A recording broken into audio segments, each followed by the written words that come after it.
ప్రభుత్వ జూనియర్ కళాశాల మూవీ నచ్చేసిందండి. టూర్లోకి వెళ్లే ముందు ఒక లైక్ సబ్స్క్రైబ్ ప్లీజ్ సపోర్ట్ మీ. రాయలసీమలో ఒక జూనియర్ కాలేజీలో హీరో చేరతాడు. హీరోయిన్ కూడా ఆ కాలేజీలోనే చేరిద్ది. వీళ్ళిద్దరూ లవ్ చేసుకున్న తర్వాత కొన్ని ప్రాబ్లమ్స్ వల్ల విడిపోవడం జరిగిద్ది. ఇంతకీ వీళ్ళిద్దరూ కలిసారా లేదా అనేదే మూవీ స్టోరీ. ఫస్ట్ హాఫ్ వరకు కామెడీ సీన్స్ తో బాగానే నడిచింది ఈ మూవీ.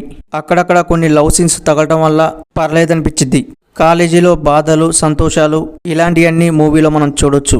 మూవీ స్టార్టింగ్ కాంచి లాస్ట్ ఎన్ని దాకా కొద్ది గొప్ప లాగ్ ఉంటుంది మనకి. మెయిన్ థింగ్ క్లైమాక్స్ వేరే లెవెల్లో డిజైన్ చేసిన కొంచెం director. Comedy scenes, sentiment, songs, background music, screen play ఇవన్నీ కూడా పర్లేదనిపించింది. స్టోరీ రొటీన్ గా అనిపించలే. హీరోయిన్ క్యారెక్టర్, హీరో క్యారెక్టర్ వేరే లెవెల్లో ఉందనుకోవచ్చు. కాలేజీ లైఫ్ లో జరిగిన మూవీస్ చాలా తక్కువనే వచ్చాయి, కానీ ఈ మూవీ థియేటర్ లో విడుదలై కావాల్సిన సక్సెస్ వచ్చింది. ఇప్పుడు మన తెలుగులోకి డబ్బింగ్ చేసి వదిలేరు. ఈ మూవీలో ప్లస్ పాయింట్లు ఏమన్నా ఎమోషన్స్, కామెడీ సీన్సే. ఆ సీన్సే చాలా ఎంగేజింగ్ గా తీసిపోయింది అనుకోవచ్చు మూవీకి. మూవీ అక్కడక్కడ కొద్ది గొప్ప స్లో ఉండొచ్చు, కానీ యూత్కి అయితే బాగా కనెక్ట్ అయితే ఈ మూవీ. ఫ్యామిలీతో 100% గా వాచించవచ్చు ఈ మూవీని. బ్యాడ్ లాంగ్వేజ్ అయితే ఏం లేదు. ఈ మూవీ ఎక్కడ దొరికిద్దో తెలుసు కదా, పోయి చూడండి. మన ఛానల్ వస్తే ఒక లైక్ సబ్స్క్రైబ్ ప్లీజ్ సపోర్ట్ మీ. మన ఛానల్లో మంచి మూవీస్ రివ్యూ ఇచ్చినాం, పోయి చూడండి ప్లీజ్ సపోర్ట్.